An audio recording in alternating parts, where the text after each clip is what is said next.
Hi everyone, this is Neha and welcome back to the channel. तो बच्चा BST की last class में हम लोगों ने करा था हमारा chapter number 2 principles of management. अब आज है हमारी सेशन 25-26 की थर्ड क्लास और आज हम लोग करेंगे हमारा chapter number 3 business environment. Again एक वन शॉट लेक्चर है, एक ही वीडियो में हम लोग ये पूरा चैप्टर कंप्लीट करेंगे बहुत सारे एग्जाम्पल्स के साथ में। प्लस देखो जितने भी नोट्स मैं यहाँ पर यूज कर रही हूँ ये सारे नोट्स मैंने खुद प्रिपेयर करे हैं और ये सारे नोट्स मैंने आपकी एनसीईआरटी से प्रिपेयर करे हैं। इन नोट्स के अंदर आपकी एनसीईआरटी की एक एक इम्पॉर्टेंट लाइन कवर है। वो सारी इंपॉर्टेंट लाइंस, सारे कीवर्ड्स जो एज इट इज आपसे केस स्टडीज में पूछे जाएंगे। आपको पता है एग्जाम में क्वेश्चन पेपर कैसा आता है, आपके पास में एनसीईआरटी की कुछ लाइंस गिवन होंगी और डायरेक्टली क्वेश्चन पूछेगा बता दो यहाँ पर बिजनेस एनवायरनमेंट के कौन से डायमेंशन की बात करी गई है, बता दो कौन सी इंपॉर्टेंस की बात करी गई है कि जो अबव लाइंस हैं वो कौन सी इंपॉर्टेंस हाईलाइट कर रही है। तो उसके लिए आपको एनसीईआरटी की इंपॉर्टेंट लाइंस, इंपॉर्टेंट कीवर्ड्स का पता होना बहुत इंपॉर्टेंट है। तो देखो अगर आप ये लेक्चर अच्छे से देख लेते हो सारी चीजें आपको समझ में आ जाती है। अगर आप इन एनसीईआरटी नोट्स को अच्छे से प्रिपेयर कर लेते हो देन ट्रस्ट मी आपको अलग से कोई भी रेफरेंस बुक, पूनम गांधी या कोई भी रेफरेंस बुक आपको पढ़ने की जरूरत नहीं है। आपको अलग से कोई एनसीईआरटी रीडिंग करने की रिक्वायरमेंट नहीं है। सिंपली लेक्चर देखो, आराम से इन नोट्स को प्रिपेयर करो, बहुत आराम से, बहुत आसानी से आप बहुत अच्छा स्कोर कर सकते हो। जब हमारा सिलेबस कंप्लीट हो जाएगा, वन शॉट के अंदर हम सारे चैप्टर्स कंप्लीट करें डिटेल के अंदर, तो सिलेबस कंप्लीट होते ही मैं आपको हर चैप्टर के proper chapter wise keywords provide करूंगी। हम हर चैप्टर की केस स्टडीज करेंगे, पीवाईक्यूज करेंगे। तो मेरे साथ में बने रहना। इस चैनल को सब्सक्राइब नहीं करा तो चैनल को सब्सक्राइब कर लेना। हम सब कुछ बहुत आराम से, बहुत डिटेल के अंदर यूट्यूब पर फ्री ऑफ कॉस्ट सब कुछ पढ़ लेंगे, ठीक है। तो शुरू करें हम लोग हमारा चैप्टर। क्या नाम है हमारे चैप्टर का? Business environment. तो सबसे पहले तो ये समझो बिजनेस एनवायरनमेंट होता क्या है। देखो सिंपली एनवायरनमेंट बचपन में ईवीएस में पढ़ा था, साइंस के अंदर पढ़ा था। एनवायरनमेंट क्या होता है? हमारी सराउंडिंग, हमारे सराउंडिंग में जितनी भी चीजें हैं, हमारे इर्द गिर्द जितनी भी चीजें हैं, वो सब कुछ हमारे एनवायरनमेंट का ही पार्ट है। हमारे सराउंडिंग में बहुत सारे एनिमल्स हैं, बहुत सारे प्लांट्स हैं, अदर ऑर्गेनिजम्स हैं, हमारे नेबर्स हैं या फिर माउंटेन्स हैं, रिवर्स है, वो सब कुछ क्या है? हमारा एनवायरनमेंट है। मतलब हमारी सराउंडिंग हमारा क्या है? एनवायरनमेंट है। सेम इसी तरह से बिजनेस के सराउंडिंग में भी तो बहुत सारी चीजें होती हैं। बिजनेस के इर्द गिर्द, बिजनेस के सराउंडिंग में भी बहुत सारी चीजें होती हैं। बिजनेस के सराउंडिंग में उसके कस्टमर्स होते हैं, बिजनेस के रॉ मटेरियल के सप्लायर्स होते हैं, इन्वेस्टर्स होते हैं, कॉम्पिटिटर्स होते हैं, गवर्नमेंट है। ये सब किसके अंदर आता है? बिजनेस एनवायरनमेंट के अंदर आता है। कि बिजनेस के सराउंडिंग में जितनी भी चीजें हैं वो सारी चीजें किस में आती हैं? बिजनेस एनवायरनमेंट के अंदर आती है। एक बहुत ही प्यारी सी लाइन लिखी हुई है आपकी एनसीईआरटी के अंदर, बहुत ही कंप्लीट डेफिनेशन है बिजनेस एनवायरनमेंट की, कि पूरा का पूरा यूनिवर्स ले लो।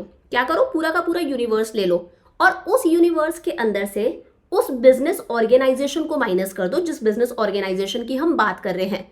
उस बिजनेस ऑर्गेनाइजेशन को अगर आप माइनस कर दोगे तो आपको क्या मिलेगी? सराउंडिंग मिलेगी। वो सराउंडिंग ही क्या है? बिजनेस एनवायरनमेंट है। समझ में आई मेरी बात? सो बिजनेस एनवायरनमेंट क्या है? The term business environment means the sum total of all individuals। बेटा जितने भी इंडिविजुअल्स हैं बिजनेस के सराउंडिंग के अंदर। मैम इंडिविजुअल्स मतलब मैंने कहा बिजनेस के कस्टमर्स, मैंने कहा बिजनेस के सप्लायर्स, जो बिजनेस को रॉ मटेरियल इनपुट्स वगैरह सप्लाई कर रहे हैं।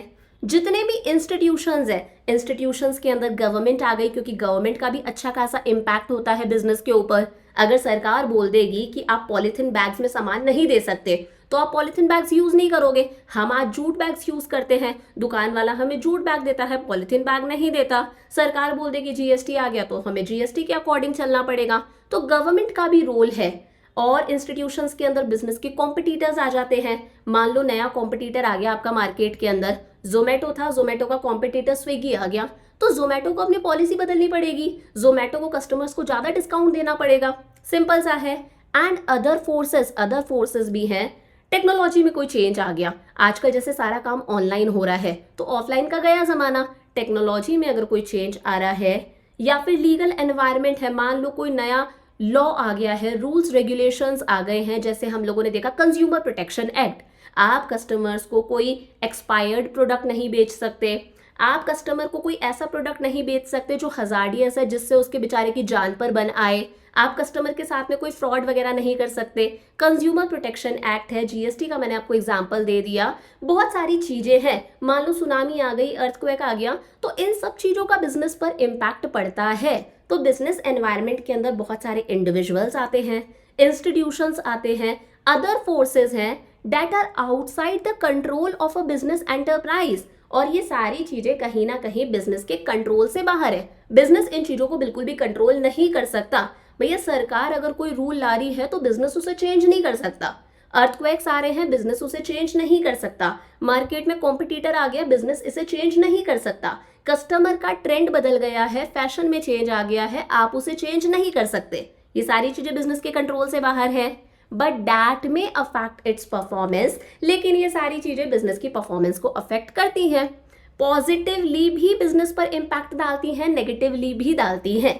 जीएसटी आया, कुछ बिजनेसेस के लिए बहुत अच्छा है जीएसटी, कुछ खुश हो गए। कुछ बिजनेसेस के लिए जीएसटी बहुत खराब है। मान लो जीएसटी आने से पहले एक बिजनेस जो 12% टैक्स दे रहा था, ठीक है, जीएसटी आया, अब इस बिजनेस का टैक्स हो गया 10%, अब इसे 10% टैक्स ही देना है, तो ये वाले बिजनेस वाले क्या होंगे, खुश होंगे, इनके लिए अच्छी चीज है। एक इंसान था जो पहले 8% टैक्स देता था, जीएसटी की वजह से इसे 10% टैक्स देना पड़ रहा है, इसके लिए एक नेगेटिव इंपैक्ट है। तो बिजनेस एनवायरनमेंट में सारे इंडिविजुअल्स, इंस्टीट्यूशंस, अदर फोर्सेस आते हैं जो बिजनेस के कंट्रोल से बाहर है, बिजनेस के बाहर हैं, बट फिर भी ये बिजनेस की परफॉर्मेंस को अफेक्ट करते हैं। चमका अच्छे से। आगे देखो क्या लिखा है, the economic, social, political, technological, legal and other forces which operate outside business enterprise are part of business environment। Ma'am इन सब का मतलब समझा दो। देखो इकोनॉमिक मतलब ऐसी चीजें जो हमारी पूरी इकोनॉमी को अफेक्ट कर रही हैं, जिससे हमारी पूरी इकोनॉमी पर असर देखने को मिल रहा है। इको के जितने भी टॉपिक्स हैं वो इकोनॉमिक एनवायरनमेंट में आते हैं। मैम इसका मतलब सरकार ने टैक्सेस इंक्रीज कर दिए। अब अगर सरकार टैक्सेस इंक्रीज करेगी, आपका मान लो बिजनेस है, आपका रॉ मटेरियल महंगा आएगा, टैक्सेस बढ़ गए तो आपका रॉ मटेरियल महंगा होगा। रॉ मटेरियल महंगा होगा तो जाहिर सी बात है आपकी कॉस्ट ऑफ प्रोडक्शन बढ़ेगी। कॉस्ट ऑफ प्रोडक्शन बढ़ेगी तो आप अपने प्रोडक्ट को ज़्यादा प्राइस पर बेचोगे, प्राइस इंक्रीज करोगे। अब हम लोगों ने इको में लॉ ऑफ डिमांड पढ़ा था, अगर किसी चीज़ की प्राइस ज़्यादा होती है तो उस चीज़ की डिमांड अपने आप क्या हो जाती है, कम हो जाती है। हो सकता है आपके प्रोडक्ट की डिमांड कम हो जाए, ये इकोनॉमिक एनवायरनमेंट है। मैम टेक्नोलॉजिकल, टेक्नोलॉजिकल तो ईजी सा है, टेक्नोलॉजी में कोई चेंज आ गया।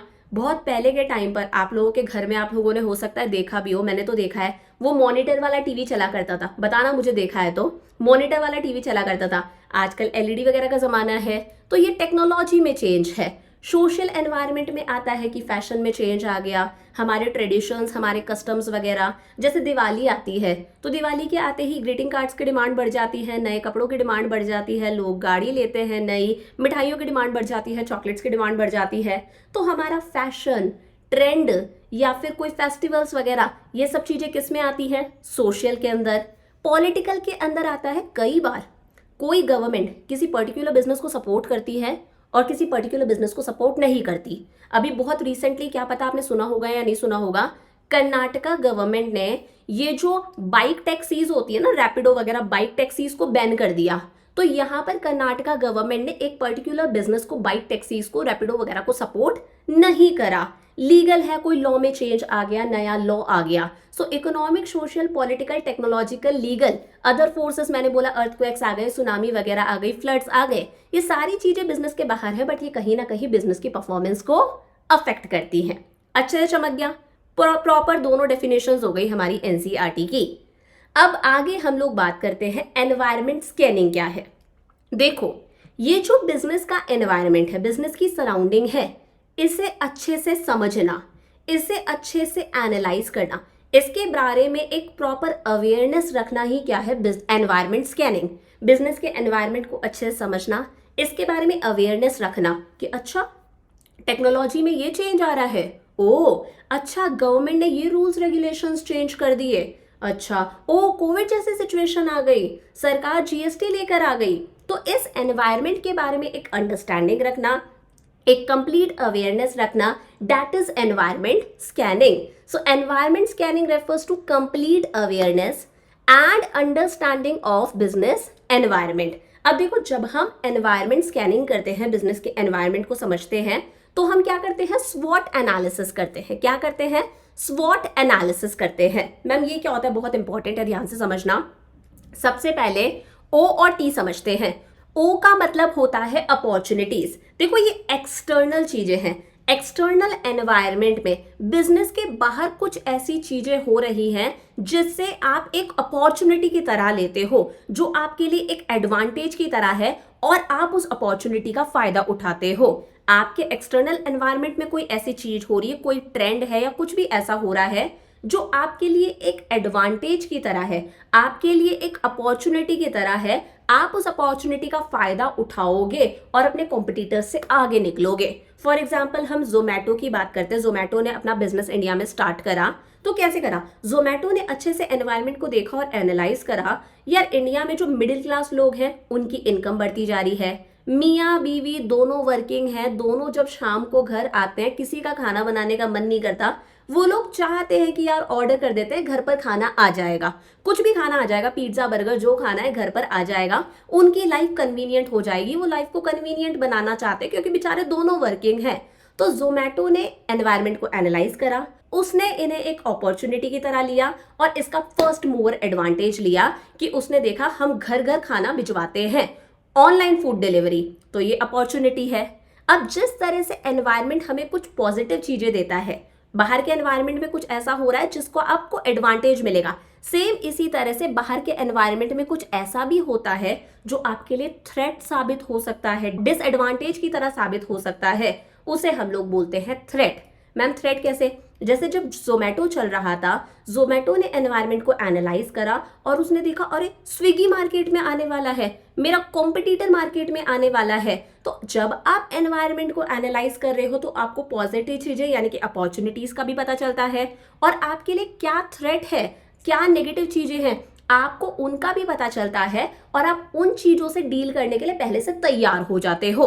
तो देखा भैया जोमैटो ने स्विगी मार्केट में आने वाला है, तो जोमैटो ने अपने कस्टमर्स को डिस्काउंट वगैरह देना स्टार्ट कर दिया, कूपन्स वगैरह देना स्टार्ट कर दिया. तो ये क्या था, थ्रेट एनालिसिस. एक होता है स्ट्रेंथ और वीकनेस. अब देखो अपॉर्चुनिटीज और थ्रेट्स तो दोनों बिजनेस के बाहर की चीजें हैं. स्ट्रेंथ मतलब बिजनेस की स्ट्रेंथ क्या है, जैसे एप्पल को पता है, एप्पल की स्ट्रेंथ है कि एप्पल का जो प्रोडक्ट होता है वो सुपीरियर क्वालिटी का होता है. तो आपकी खुद की स्ट्रेंथ क्या है, जैसे मेरा बहुत मन है कि मैं फूड बिजनेस के अंदर जाऊं, मुझे पता है मैं बहुत अच्छा नॉर्थ इंडियन खाना बनाती हूँ, तो ये मेरी स्ट्रेंथ है, इंटरनल चीज है कि मैं बहुत अच्छा नॉर्थ इंडियन खाना बना सकती हूँ. तो हो सकता है कल को मैं कोई फूड बिजनेस अपना स्टार्ट कर दूं. वीकनेस क्या है, हमारी क्या कमी है, कमी हो सकती है कि यार अभी तक हम ऑफलाइन में ही डील कर रहे हैं, ऑनलाइन में डील नहीं कर रहे, हम डिजिटल वगैरह नहीं हो रहे, हमारे जो वर्कर्स हैं वो बहुत जल्दी जल्दी स्ट्राइक्स पर चले जाते हैं, हमारा काम अफेक्ट होता है. तो इंटरनली हमारी क्या कमी है, हमारी क्या वीकनेस है. तो जब आप एनवायरनमेंट को स्कैन करते हो आपको किसका पता चलता है, इंटरनली आपकी क्या स्ट्रेंथ है, आपकी क्या वीकनेसेस है, बाहर के एनवायरनमेंट को देखकर आपको पता चलता है अपॉर्चुनिटीज का और थ्रेट्स का.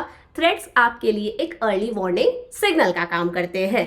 So environment scanning helps business firms to anticipate the effect of environment forces and factors on their enterprise. Environment scanning करने से बिजनेस एंटरप्राइज को पता चलता है कि बाहर के एनवायरमेंट में जो फैक्टर्स वगैरह है उसका बिजनेस पर क्या इम्पैक्ट पड़ने वाला है. जोमैटो को पता चल गया कि स्विगी के आने से उसके बिजनेस पर क्या इम्पैक्ट पड़ेगा. समझ में आ गया अच्छे से. अब हम बात करते हैं features of business environment. 7 points है, मैं डिटेल में एक्सप्लेन करूंगी, पहले मैं ऐसे ही एक बार बता देती हूँ.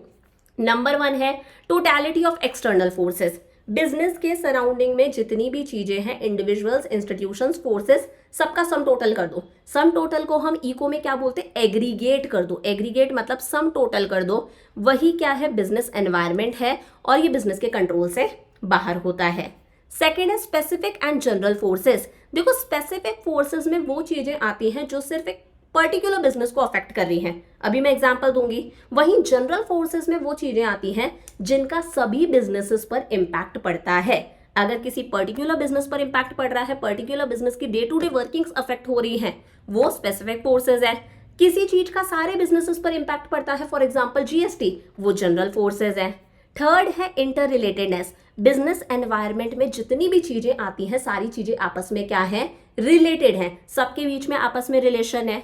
फोर्थ है बिजनेस एनवायरनमेंट कैसा है, डायनेमिक है, इट कीप्स ऑन चेंजिंग। आज से 10 साल पहले किसी को नहीं पता था कि ऑनलाइन एजुकेशन नाम की कोई चीज होगी, यूट्यूब पर कोई टीचर आपको पढ़ा रहा होगा, आज मैं पढ़ा रही हूं आपको।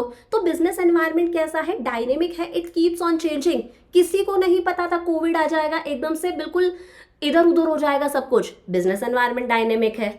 फिफ्थ है अनसर्टेन, अनसर्टेन मतलब कल क्या होने वाला है लिटरली किसी को नहीं पता। हमें नहीं पता था कि भैया वॉर छिड़ जाएगी दूसरी कंट्रीज के अंदर, या फिर कभी कोविड जैसे सिचुएशन आएगी, कभी जीएसटी आएगा, कभी सरकार डीमोनेटाइजेशन कर देगी। बिजनेस एनवायरनमेंट अनसर्टेन है, आप इसे प्रिडिक्ट नहीं कर सकते, हमें नहीं पता कल क्या होने वाला है।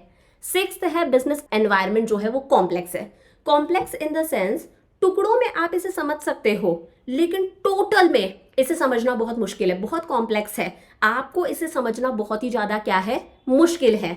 और लास्ट है रिलेटिविटी, बिजनेस एनवायरनमेंट जो है वो कंट्री टू कंट्री चेंज होता है, even area to area change होता है। इंडिया के अंदर साड़ीज की डिमांड है, यूएसए में साड़ी की उतनी डिमांड होगी क्या, नहीं है। तो business environment place to place vary करता है, चेंज होता है। तो पहला है टोटैलिटी ऑफ एक्सटर्नल फोर्सेस। मैंने क्या बताया, पूरा यूनिवर्स लो, पूरे यूनिवर्स में से आपने बिजनेस को माइनस कर दिया तो सारी सराउंडिंग आ गई ना, सबका टोटल कर दो, वही क्या है, बिजनेस एनवायरनमेंट है। तो बिजनेस एनवायरनमेंट के अंदर बिजनेस के बाहर जितनी भी चीजें हैं, एक्सटर्नल बाहर जितनी भी चीजें हैं, जितने भी इंडिविजुअल्स हैं, कस्टमर, सप्लायर्स वगैरह, इंस्टीट्यूशंस है, सरकार वगैरह, कॉम्पिटिटर्स, जितने भी अदर फोर्सेस है, सबका टोटल कर दो, that sum total is business environment. Sum total को इको में एग्रीगेट बोलते हैं, सेम वही वर्ड यहां पर आया है, it is aggregative in nature. So business environment is the sum total of all things external to business firms and as such is aggregative in nature. समझ में आया। अगला है specific and general forces. Business environment के अंदर specific forces भी आते हैं बच्चे और जनरल फोर्सेस भी आते हैं। मैम स्पेसिफिक फोर्सेस, बेटा स्पेसिफिक फोर्सेस मतलब वो चीजें जो किसी पर्टिकुलर बिजनेस की परफॉर्मेंस को अफेक्ट करेंगी और पर्टिकुलर बिजनेस की परफॉर्मेंस को डायरेक्टली अफेक्ट करेंगी, उस बिजनेस की डे टू डे वर्किंग को अफेक्ट करेंगी, वो स्पेसिफिक फोर्सेस के अंदर आते हैं। फॉर एग्जाम्पल उस पर्टिकुलर बिजनेस के इन्वेस्टर्स इन्वेस्ट नहीं कर रहे, इन्वेस्टर्स अपना कॉन्फिडेंस खो रहे हैं, ये एक पर्टिकुलर बिजनेस की परफॉर्मेंस को अफेक्ट करेगा। उस बिजनेस के कस्टमर्स का टेस्ट बदल गया तो आपको कस्टमर्स के टेस्ट के अकॉर्डिंग नया प्रोडक्ट बनाना पड़ेगा, आपका बिजनेस अफेक्ट हो रहा है। मार्केट में आपके नए कॉम्पिटिटर्स आ गए हैं तो भैया you have to give discount, आपको डिस्काउंट देना पड़ेगा, कस्टमर को फ्री सैंपल्स वगैरह देने पड़ेंगे, तब आप कस्टमर्स को बनाए रखोगे, उन्हें अट्रैक्ट करोगे। या फिर आपके रॉ मटेरियल के सप्लायर्स, मान लो आपका एक फर्नीचर बिजनेस है और जो आपका रॉ मटेरियल का सप्लायर है जो आपको वुड्स लकड़ियां सप्लाई करता है, उसके साथ में कोई इमरजेंसी हो गई, वो टाइम पर आपको लकड़ियां सप्लाई नहीं कर पा रहा, तो आपका बिजनेस इफेक्ट होगा ना, सिर्फ आपका बिजनेस डायरेक्टली इफेक्ट होगा, आपकी day to day working effect होगी, आप प्रोडक्शन नहीं कर पाओगे, आपके वर्कर्स स्ट्राइक पर चले गए, आपका बिजनेस इफेक्ट होगा। तो पर्टिकुलर बिजनेस के इन्वेस्टर्स, उसके कस्टमर्स, उसके कॉम्पिटिटर्स और उसके सप्लायर्स, ये किसी बिजनेस की परफॉर्मेंस को डायरेक्टली इफेक्ट करते हैं और immediate day to day working पर इसका इफेक्ट देखने को मिलता है।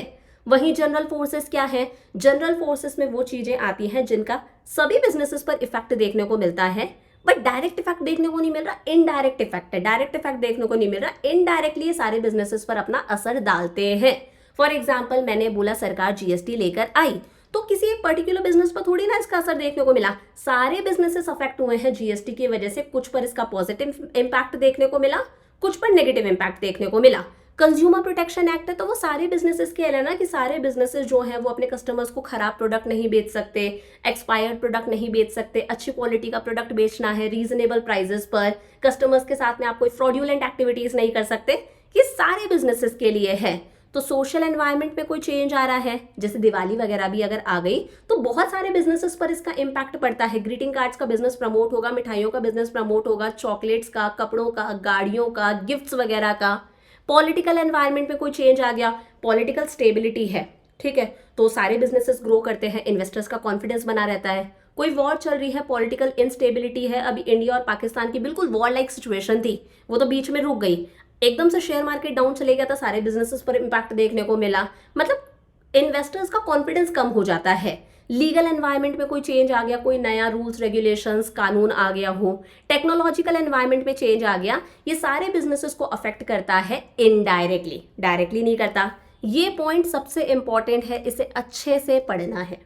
अगला पॉइंट आता है हमारे पास में इंटर रिलेटेडनेस। देखो बिजनेस एनवायरनमेंट में जितनी भी चीजें हैं, ये सारी चीजें आपस में कैसी हैं, रिलेटेड हैं। फॉर एग्जाम्पल मैं बोलूँ कि आज की डेट में हेल्थ केयर को लेकर यूथ काफ़ी ज़्यादा अवेयर हो गया है। तो जब हम हेल्थ केयर को लेकर अवेयर हो रहे हैं तो आप देख लो जिम्स की डिमांड बढ़ रही है, ऑर्गेनिक फूड की डिमांड बढ़ रही है, हम लोग आजकल ये ऑलिव ऑयल वगैरह को ज़्यादा प्रेफरेंस देने लगे, फैट फ्री कुकिंग ऑयल की डिमांड मतलब बढ़ रही है, अच्छे खाने की डिमांड बढ़ रही है, हेल्थ सप्लीमेंट्स की डिमांड बढ़ रही है, अच्छी ड्रिंक्स की डिमांड बढ़ रही है। सारी चीज़ें आपस में रिलेटेड है या नहीं है। एक और एग्जांपल अगर मैं आपको दूं, जैसे जैसे हम वेस्टर्नाइज होते जा रहे हैं, आप देख लो हमारी फूड हैबिट्स बदल रही है। हम लोग वेस्टर्न फूड प्रेफर करते हैं, वही मैकडी में जाके पिज्ज़ा बर्गर वगैरह, या फिर हमारा पहनावा भी देख लो वेस्टर्न होता जा रहा है। हम हमारे कपड़े तो नहीं पहन रहे, हम वेस्टर्न क्लोथिंग ही अपना रहे हैं। तो ये सारी चीज़ें आपस में कैसी हैं, इंटर रिलेटेड हैं, आपस में लिंक्ड है। या फिर एक बहुत अच्छा एग्जाम्पल मैं दूं, आजकल योगा ज़्यादा प्रमोट हो रहा है, योगा ज़्यादा प्रमोट हो रहा है, योगा क्लासेस ज़्यादा प्रमोट हो रही है, योगा मैट्स वगैरह ज़्यादा प्रमोट हो रहे हैं। तो ये योगा बिजनेस जैसे जैसे ग्रो करता जा रहा है, आप देखना आने वाले टाइम में जिम वाला जो बिजनेस है वो थोड़ा सा क्या हो जाएगा, डाउन हो जाएगा। तो ये और ये आपस में क्या है, रिलेटेड है। योगा वाला अगर ग्रो करेगा तो जिम वाला बिजनेस डाउन जाएगा ऑटोमेटिकली, क्योंकि दोनों एक दूसरे के सब्सटीट्यूट्स हैं। सो सारी चीजें क्या होती है, इंटर रिलेटेड। डिफरेंट एलिमेंट्स और parts of business environment are closely interrelated. ये एग्जाम्पल मैंने आपको दे दिया। फोर्थ पॉइंट आता है हमारे पास में डायनेमिक। बिजनेस एनवायरनमेंट डायनेमिक है, इट कीप्स ऑन चेंजिंग। हमें नहीं पता फटाफट फटाफट क्या हो जाता है। डायनेमिक मतलब बहुत स्पीड से इसके अंदर चेंजेस आ रहे हैं, बदलता रहता है। 10 साल पहले नहीं पता था ऑनलाइन एजुकेशन नाम की कोई चीज होगी, कोई नेहा मैम आपको इस तरह से यूट्यूब पर पढ़ा रही होगी, आज मैं आपको पढ़ा रही हूँ। तो ऑनलाइन एजुकेशन आ गई, कोविड के बाद में ये और ज्यादा इंक्रीज हो गया। कोविड का भी नहीं पता था। पहले के टाइम पर आप लोगों को याद होगा, सब्जी वाले भैया जब सब्जी देते थे तो कुछ पॉलीथीन बैग दिया करते थे व्हाइट कलर की। अब वो क्या देते हैं, वो ये वाला जूट वाला कुछ दे देते हैं, या फिर इस तरह के पेपर वाले बैग्स देते हैं, जूट वाले बैग्स देते हैं। सरकार ने पॉलीथीन बैग्स बैन कर दिए। सो बिजनेस एनवायरनमेंट डायनेमिक है, इट कीप्स ऑन चेंजिंग। पहले बहुत सारे इनडायरेक्ट टैक्सेस होते थे, अब उनकी जगह पर क्या आ गया है, जीएसटी आ गया। सो business environment is dynamic in that it keeps on changing whether in terms of technological improvement। मैंने आपको टेक्नोलॉजी का तो टीवी वाला एग्जांपल दिया था, मॉनिटर से हम एलईडी पर शिफ्ट हो गए। पहले कंप्यूटर्स चला करते थे, प्रॉपर सेटअप हुआ करता था, आज भी चलते हैं। अगर आपको कुछ बड़ा काम करना है, धीरे धीरे हम लैपटॉप्स पर शिफ्ट हो गए। उसके अलावा पहले, अगर आपको पता नहीं आप लोगों ने देखा होगा या नहीं देखा होगा, मैंने तो देखा है कि हम दुकानदार से बिल लेते थे ना, तो कार्बन पेपर लगाया करता था कि ऊपर वो लिख रहा है तो ऊपर वाली पर्ची हमें दे दी, कार्बन पेपर से वो नीचे वाले पेपर पर भी छप जाता था ब्लू कलर का, वो अपने पास में रख लेता था स्लिप। तो इस तरह से कार्बन पेपर्स की जगह पर आज सारा का सारा काम ऑनलाइन हो जाता है, खटाखट बिल निकल कर आ जाता है। पहले हम कैश में ट्रांजेक्शन्स करते थे, कोविड के बाद तो आप देख लो डीमोनेटाइजेशन के बाद में सारे ट्रांजेक्शन्स हम डिजिटली करते हैं, तुरंत पेटीएम, फोन पे, यूपीआई वगैरह हम लोग कर देते हैं। कंज्यूमर्स की प्रेफरेंसेस चेंज हो रही हैं धीरे धीरे। मियाँ बीवी दोनों वर्किंग है, मैंने आपको एग्जांपल दिया। तो क्या हो रहा है, लोग पैक्ड फूड की तरफ बढ़ते जा रहे हैं, मार्केट में नए नए कॉम्पिटिटर्स आ रहे हैं, फॉरेन कंपनीज इंडिया में आ रही हैं। सो बिजनेस एनवायरनमेंट क्या है, डायनेमिक है। फिफ्थ आता है अनसर्टेनिटी। मैम अनसर्टेनिटी मतलब, अनसर्टेन मतलब बिजनेस एनवायरनमेंट में कल क्या होने वाला है इसे प्रिडिक्ट करना बहुत मुश्किल है। हम अंदाजा ही नहीं लगा सकते कल क्या होने वाला है। तो बिजनेस एनवायरनमेंट को प्रिडिक्ट करना बहुत मुश्किल है। Business environment is largely uncertain. Uncertain मतलब कल क्या होने वाला है किसी को नहीं पता। It is very difficult to predict future happening, especially when environment changes are taking place too frequently। हमें पता है environment dynamic है, बहुत ही स्पीड से changes आ रहे हैं, तो कल क्या होने वाला है उसे प्रिडिक्ट करना बहुत मुश्किल है, स्पेशली आईटी इंडस्ट्री के अंदर और फैशन इंडस्ट्री के अंदर। फैशन इंडस्ट्री में कल कौन सा ट्रेंड आने वाला है इसे पता लगाना ही बहुत मुश्किल है। कभी बैल बॉटम्स का जमाना चलता है, फिर वो नैरो वाली जीन्स आ जाती है, देन स्ट्रेट फिट जीन्स आती है, फिर मॉम फिटेड जीन्स आती है, फिर दोबारा से बैल बॉटम्स का जमाना आ जाता है। तो नहीं पता ना कल फैशन में क्या चेंज आएगा, कल किसी सेलिब्रिटी ने कुछ पहना होगा और वही ट्रेंड के अंदर आ जाएगा। ऐसा ही होता है, किसी सेलिब्रिटी ने कोई ज्वेलरी पहनी है, वही ज्वेलरी ट्रेंड के अंदर आ जाएगी। आईटी इंडस्ट्री के अंदर बहुत ही फ्रीक्वेंटली चेंजेस आते हैं। रिसेंटली आपने देखा चैट जीपीटी आया, एआई है, आप वीडियोस जनरेट कर सकते हो, इमेजेस जनरेट कर सकते हो एआई से। तो बहुत ही फ्रीक्वेंटली चेंजेस आ रहे हैं, हमें नहीं पता कल क्या होने वाला है। We can't predict the future in advance. Sixth point आता है कॉम्प्लेक्सिटी। देखो बिजनेस एनवायरनमेंट कॉम्प्लेक्स है। कॉम्प्लेक्स का मतलब जटिल है, इसे समझना बहुत मुश्किल है। और एक बारी के लिए अगर आपने इसका समझ भी लिया ना, तो इसका बिजनेस पर क्या इंपैक्ट पड़ने वाला है इसे समझना और भी मुश्किल है। समझ पा रहे हो मेरी बात? बिजनेस एनवायरनमेंट इतना कॉम्प्लेक्स है कि इसे एक तो समझना ही बहुत मुश्किल है। अगर आपने इसे समझ भी लिया ना, तो समझ तो गए, लेकिन इसका आपके बिजनेस पर क्या इंपैक्ट पड़ेगा इसे समझना बहुत मुश्किल है। आप इसे टुकड़ों में समझ सकते हो, लेकिन इसे इन टोटलिटी ग्रास्प करना, समझना बहुत ज्यादा मुश्किल है। Business environment is complex phenomenon. It is relatively easier to understand in parts में आप थोड़ा थोड़ा समझ सकते हो, but difficult to grasp in its totality. But पूरे का हमारे बिजनेस पर क्या इंपैक्ट पड़ने वाला है इसे समझना बहुत मुश्किल है। सरकार ने 5% से टैक्सेस बढ़ाए, भैया समझ में आ गया, इजी सी बात है कि सरकार ने 5% से टैक्सेस बढ़ाए, बट नहीं, इसका आपके बिजनेस पर अलग अलग इंपैक्ट पड़ेगा। आपका रॉ मटेरियल 5% से महंगा होगा, आपकी जो लेबर है वो बोलेगी हमारा कॉस्ट ऑफ लिविंग बढ़ रहा है, हमारी वेजेस बढ़ाओ, आपको वेजेस ज़्यादा देनी पड़ेंगी। आपका ओवरऑल प्रोडक्ट महंगा होगा तो आपके प्रोडक्ट की डिमांड कम होगी। So a change in government policy to increase the tax by 5% may effect the income of company by large amount. इसका कंपनी की इनकम पर एक अच्छा खासा इंपैक्ट देखने को मिलेगा, कंपनी की इनकम कहीं ना कहीं रिड्यूस हो सकती है। समझ में आई मेरी बात? अब यहाँ पर एनसीईआरटी की इंपॉर्टेंट लाइन है, ये लाइन लिखी हुई आए, आपको समझ जाना है बिजनेस एनवायरनमेंट के कौन से फीचर की बात करी गई है, complexity. Business environment consist of various inter related and dynamic forces. बहुत सारे इंटर रिलेटेड जो आपस में रिलेटेड हैं, डायनेमिक फोर्सेस जो कंटिन्यूअसली चेंज होते रहते हैं, विच अराइज फ्रॉम डिफरेंट सोर्सेज। ये अलग अलग सोर्सेज से आ रहे हैं, कोई पॉलिटिकल है, लीगल है, टेक्नोलॉजिकल है, सोशियल है। It becomes difficult to comprehend at once what exactly constitutes a given environment. तो इन सब को आप पार्ट्स में तो समझ सकते हो, लेकिन इकट्ठे समझना कि इनका बिजनेस पर क्या इंपैक्ट पड़ेगा, इट इज वेरी डिफिकल्ट। ये समझना कि हमारी परफॉर्मेंस को कौन कौन सी चीजें अफेक्ट कर रही है, बिजनेस एनवायरनमेंट में इतनी सारी चीजें हैं, हमारी परफॉर्मेंस को कौन कौन सी चीजें इफेक्ट करेंगी, इन्हें समझना बहुत ही ज्यादा क्या है, कॉम्प्लेक्स है। इसका मैं आपको एक एग्जाम्पल देती हूँ।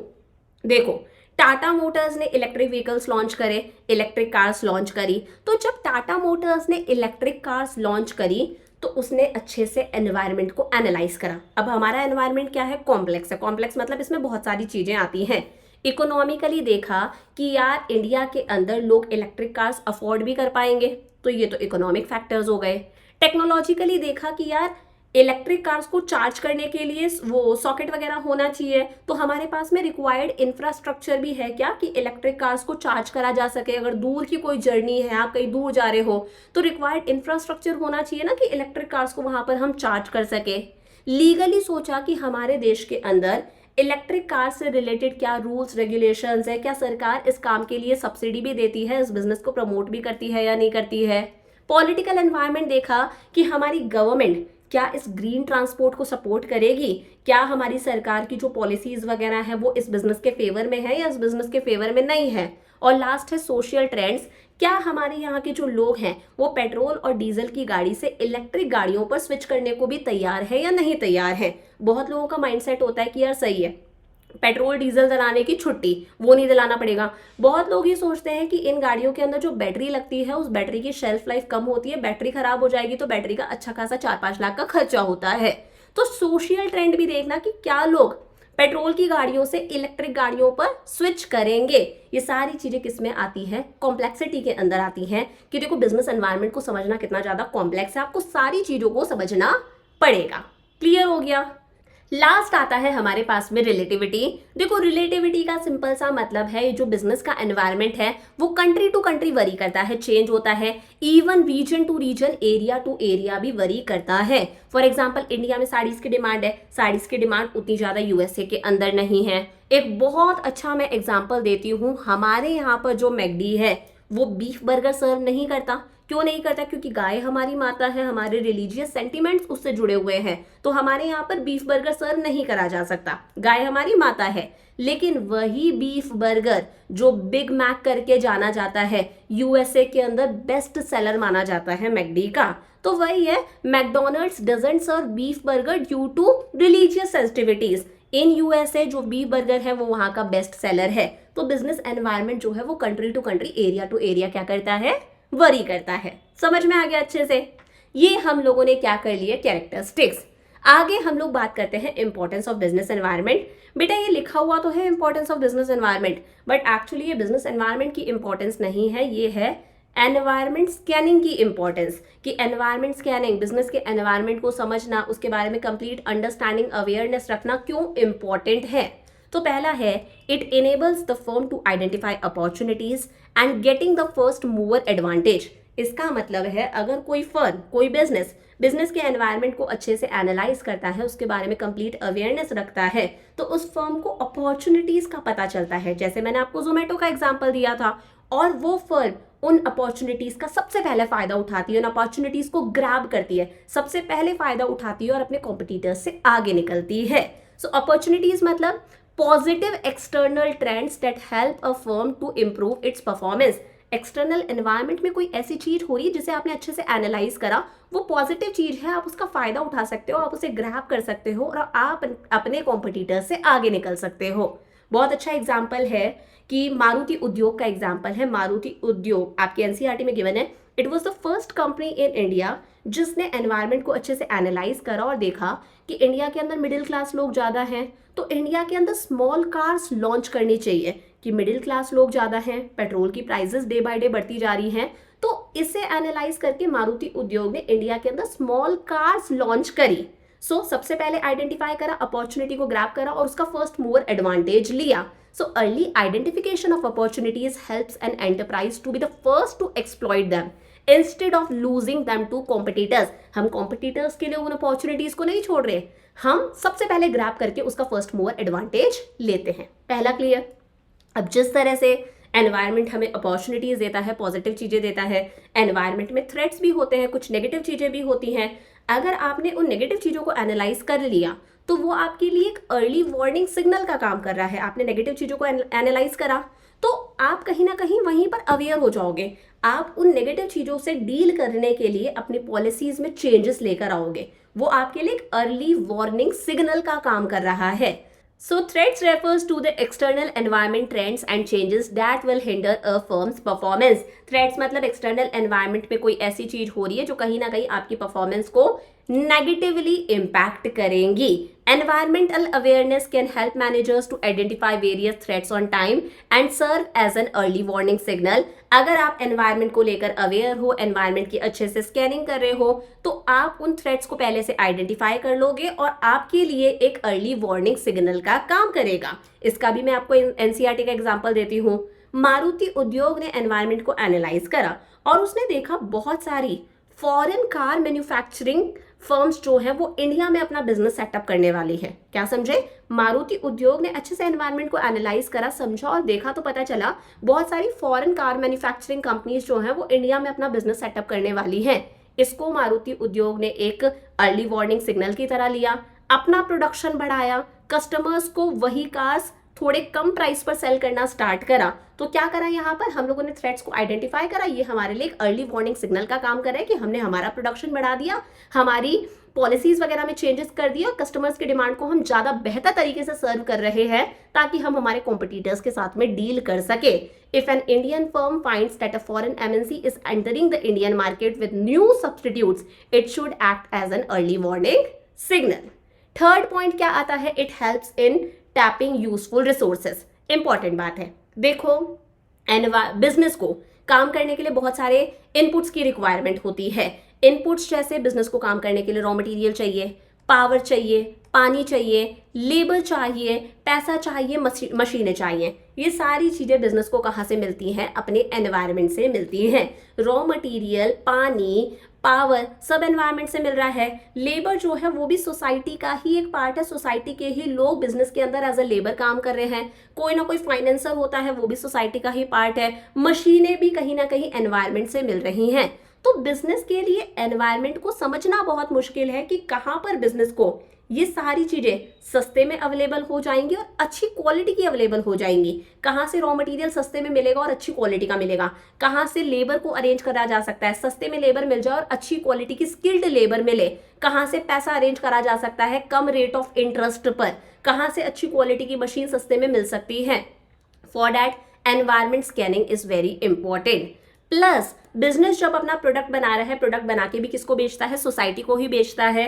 तो अगेन सोसाइटी की नीड्स को समझना बहुत इंपॉर्टेंट है। एनवायरनमेंट की अंडरस्टैंडिंग होना बहुत इंपॉर्टेंट है कि लोगों की क्या डिमांड है, लोगों के टेस्ट में क्या चेंजेस आ रहे हैं, फैशन में क्या चेंजेस आ रहे हैं, लोग किस तरह का प्रोडक्ट चाहते हैं। The business enterprises supplies the environment with its output. This can be done better by understanding the needs of environment. यह बिजनेस कैसे कर सकता है? एनवायरनमेंट की नीड्स को समझ के, साथ साथ में इनपुट्स कहाँ से अरेंज करने हैं, कहाँ पर अच्छे इनपुट्स अच्छे क्वालिटी के सस्ते में अवेलेबल हो जाएंगे, उसके लिए भी एनवायरनमेंट को समझ के बिजनेस क्या करता है? सूटेबल पॉलिसीज बनाता है। क्लियर हो गया? नेक्स्ट आता है हमारे पास में it helps in coping with rapid changes. देखो हमें पता है बिजनेस का एनवायरनमेंट कैसा है? डायनेमिक है। It keeps on changing. Business के एनवायरनमेंट में चेंजेस आते रहते हैं। तो अगर बिजनेस अच्छे से एनवायरनमेंट स्कैनिंग कर रहा है, एनवायरनमेंट को समझ रहा है, उसके बारे में कंप्लीट अवेयरनेस रखता है, तो बिजनेस को पता है एनवायरनमेंट में क्या क्या चेंजेस आ रहे हैं और वो उन चेंजेस के अकॉर्डिंग अपने बिजनेस के अंदर चेंजेस लेकर आएगा। आज की डेट में बहुत जरूरी है कि अगर एनवायरनमेंट में चेंजेस आ रहे हैं then you have to make changes in your business enterprise, नहीं तो आपका बिजनेस सर्वाइव नहीं कर पाएगा। फॉर एग्जाम्पल मैंने एनवायरनमेंट को स्कैन करा, एनालाइज करा, मैंने देखा यार कस्टमर्स का ट्रेंड चेंज हो रहा है, उनके टेस्ट में चेंज आ रहा है, फैशन में चेंज आ रहा है, नया ट्रेंड मार्केट में आ गया, तो मुझे मेरे प्रोडक्ट के अंदर चेंजेस लेकर आने पड़ेंगे। मैंने देखा सारे लोग डिजिटल हो रहे हैं, सारे बिजनेसेस डिजिटल हो रहे हैं, तो मैं थोड़ी ना अटकी रहूंगी कि यार मुझे तो कैश में ही पेमेंट करो। मैं भी डिजिटल पेमेंट स्टार्ट करूंगी, मैं अपने बिजनेस को ऑनलाइन पहुंचाऊंगी, अमेजॉन फ्लिपकार्ट वगैरह पर भी बेचूंगी, मिंत्रा पे बेचूंगी, कई चीजें करूंगी। I will make changes in my business according to changes taking place in business environment, तभी मैं अच्छे से सर्वाइव कर पाऊंगी। So today's business environment is increasingly dynamic where changes are taking at a fast pace. Speed से changes आ रहे हैं। For example turbulent market conditions है, मार्केट एकदम शेक करता हुआ है, डिस्टर्बेंसेज है, मार्केट में स्पीड से चेंजेस आ रहे हैं। लेस ब्रांड लॉयल्टी है, इसका तो मैं आपको एग्जांपल भी दूंगी। आज की डेट में कस्टमर ब्रांड को लेकर लॉयल नहीं है। पहले के टाइम पर होता था कि यार इंसान टाइटन की घड़ी पहनता है तो वो 10-10, 15-15 साल तक टाइटन वाली घड़ियां ही पहनेगा, वो ब्रांड को लेकर बहुत लॉयल था। आज कस्टमर ब्रांड को लेकर लॉयल नहीं है, उसे कहीं पर 70% ऑफ दिख गया, वो तुरंत दूसरी ब्रांड पर स्विच कर जाएगा। ये समझा आदित्य बिरला ग्रुप ने। आपने बहुत सारी ब्रांड सुनी होंगी, एलन सोली, पीटर इंग्लैंड है, फॉरएवर 21 है, सब्यसाची है, जयपुर है, पेंटालून्स है, वैन हुसैन है, उसके अलावा लुइस फिलिप्स है, बहुत सारी ब्रांड्स हैं। ये सारी ब्रांड्स किसकी हैं? आदित्य बिरला ग्रुप की है, क्योंकि उन्होंने एनवायरनमेंट को एनालाइज करा और देखा कस्टमर लेस ब्रांड लॉयल है, वो एक ब्रांड से दूसरे ब्रांड पर स्विच कर जाता है। यहाँ पर 70% ऑफ मिलेगा तो कस्टमर यहाँ स्विच कर जाएगा, यहाँ पर 80% ऑफ मिल रहा है तो कस्टमर यहाँ स्विच कर जाएगा, यहाँ पर by one get one free है, कस्टमर यहाँ स्विच कर जाएगा, कभी यहाँ स्विच कर जाएगा, कस्टमर स्विच करता रहता है। बट एट दी एंड पैसा तो एक ही ग्रुप के पास में जा रहा है, आदित्य बिरला ग्रुप के पास में, क्योंकि सारे ब्रांड्स एक ही बंदे के हैं, तो पैसा तो आदित्य बिरला ग्रुप के पास में ही जा रहा है ना। तो एनवायरनमेंट को देखकर उन्होंने बहुत सारी क्या कर दी, ब्रांड्स लॉन्च कर दी। पैसा अल्टीमेटली एक ही ग्रुप के पास में जा रहा है। सो यहाँ पर चेंजेस करे गए हैं according to changes taking place in business environment. Market के बहुत सारे डिविजन्स हैं, बच्चों का मार्केट अलग, बड़ों का मार्केट अलग, अडल्ट्स का, सीनियर सिटीजन्स का मार्केट अलग, उसमें भी रूरल मार्केट अलग है, अर्बन मार्केट अलग है, कस्टमर्स बहुत ज़्यादा डिमांडिंग है, टेक्नोलॉजी में चेंजेस आ रहे हैं, बहुत ज़्यादा कंपटीशन है। डोमेस्टिक कंपटीशन ही नहीं है, बाहर की ब्रांड्स आ रही हैं, एमएनसीज आ रही हैं, ग्लोबल कंपटीशन भी है। So in order to be efficient, managers must understand business environment and develop suitable courses of action. इसीलिए एफिशिएंट रहने के लिए मैनेजर्स बिजनेस एनवायरनमेंट को समझते हैं, उसके अकॉर्डिंग अपने बिजनेस के अंदर चेंजेस लेकर आते हैं। नेक्स्ट है it helps in assisting in planning and policy formulation. आपने एनवायरनमेंट को एनालाइज करा, आपको पता चला आपके सामने ये अपॉर्चुनिटीज़ अवेलेबल हैं, आप उन अपॉर्चुनिटीज़ को ग्रैब करके उनका फ़ायदा उठाओगे। आपके सामने ये थ्रेट्स हैं, वो थ्रेट्स आपके लिए अर्ली वार्निंग सिग्नल्स का काम कर रहे हैं। तो कहीं ना कहीं आप अकॉर्डिंगली अपने प्लान्स चेंज करोगे, अपनी पॉलिसीज़ के अंदर चेंजेस लेकर आओगे अकॉर्डिंग टू अपॉर्चुनिटीज़ अवेलेबल और आपके सामने जो जो थ्रेट्स हैं। सो business environment is a source of both opportunities and threats for a business. Its understanding and analysis helps in forming plans and policies for future. इसी business को अच्छे से समझकर बिजनेस अपनी फ्यूचर की पॉलिसीज बनाता है, फ्यूचर के प्लान्स बनाता है. अगर मार्केट में नए कॉम्पिटिटर्स आ रहे हैं और कॉम्पिटिशन्स आएंगे तो आपको फ्रेश सोचना पड़ेगा, आपको कस्टमर को फ्री सैंपल्स देने पड़ेंगे, डिस्काउंट देना पड़ेगा अपने कस्टमर्स को, कुछ ना कुछ नई स्ट्रैटेजी आप लेकर आओगे. तो आप पॉलिसीज में चेंज कर रहे हो क्योंकि आपके सामने क्या है, नया कॉम्पिटिटर आ रहा है, आपने थ्रेट को एनालाइज कर लिया. लास्ट आता है it helps in improving performance. देखो ऐसा बिजनेस जो अपने एनवायरनमेंट को समझता है, उसके अकॉर्डिंग अपने बिजनेस में चेंजेस लेकर आता है, नई पॉलिसीज वगैरह बनाता है, वो प्रेजेंट परफॉर्मेंस तो इंप्रूव कर ही रहा है, इससे उसकी फ्यूचर परफॉर्मेंस भी इंप्रूव होगी. ऐसा बिजनेस फ्यूचर में फॉर श्योर सक्सेस हासिल करता है. So it helps in improving performance. Future of an enterprise is closely bound up with what is happening in the environment. Future किससे लिंक्ड है, environment में क्या हो रहा है, एनवायरनमेंट में हो रहा है उसके अकॉर्डिंग आप अपने बिजनेस में चेंजेस लेकर आए, आपका बिजनेस फ्लरिश करेगा. Enterprises that closely monitor their environment and adopt suitable business practices, उसके अकॉर्डिंग बिजनेस में भी चेंजेस लेकर आ रहे हैं, improve their present performance and succeed in the market for a longer period. हो गए 6 के 6 पॉइंट्स याद. क्या थे 6 पॉइंट्स हमारे पास में? It enables the firm to identify opportunities and getting the first mover advantage. Opportunities का नेगेटिव हो गया threats. It helps the firms to identify threats और वो किसका काम करते हैं, अर्ली वार्निंग सिग्नल्स का. It helps in tapping useful resources. Resources भी सोसाइटी से लेने हैं, प्रोडक्ट बना के बेचना भी सोसाइटी को है, तो एनवायरनमेंट को समझना is very important. It helps in coping with rapid changes. इसके अंदर मैंने आपको आदित्य बिरला ग्रुप का एग्जाम्पल दिया, this is very important. It helps in assisting in planning and policy formulation. आप एनवायरनमेंट को समझ के उसके अकॉर्डिंगली फ्यूचर के प्लान्स बनाओगे, फ्यूचर की पॉलिसीज बनाओगे. एंड लास्ट है it helps in improving performance. अगर आप एनवायरनमेंट समझ रहे हो, उसके अकॉर्डिंग बिजनेस में चेंजेस लेकर आ रहे हो, तो आपकी प्रेजेंट और फ्यूचर परफॉर्मेंस दोनों इंप्रूव होगी. करेक्ट हो गया अच्छे से. अगला टॉपिक आता है डायमेंशंस ऑफ बिजनेस एनवायरनमेंट. यहां से आपकी फॉर श्योर केस स्टडी बनती है कि आपके पास में केस स्टडी गिवन होगी और क्वेश्चन पूछेगा बताओ कौन से एनवायरनमेंट की बात करी गई है. तो देखो 5 है डायमेंशंस के अंदर हमारे पास में. नंबर 1 है इकोनॉमिक एनवायरनमेंट, सेकेंड है social environment, third is technological environment, fourth है पॉलिटिकल एनवायरनमेंट और लास्ट है legal environment. Ma'am economic environment 1 by 1 समझो, बहुत ही आसान सा है. इकोनॉमिक एनवायरनमेंट में वो सारे फैक्टर्स, फोर्सेस आते हैं, वो सारी चीज़ें आती हैं जो हमारी पूरी इकोनॉमी को अफेक्ट करती हैं. मैम पूरी इकोनॉमी का मतलब है पूरी इकोनॉमी को अफेक्ट कर रही है, यानी कि फॉर एग्जांपल मैंने कहा कार लोन्स की जो इंटरेस्ट रेट है वो कम हो गई, या फिर होम लोन लेते हैं हम, उसकी इंटरेस्ट रेट कम हो गई, तो भैया हम होम लोन लेंगे, हम कार लोन लेंगे. हम होम लोन, कार लोन वगैरह लेंगे तो कंस्ट्रक्शन कंपनीज का बूस्ट, प्रोडक्शन बूस्ट होगा, उनका बिजनेस अच्छा चलेगा. अगर हम होम लोन ले रहे हैं, कार लोन ले रहे हैं, तो ऑटोमोबाइल कंपनीज का बिजनेस अच्छे से ग्रो करेगा.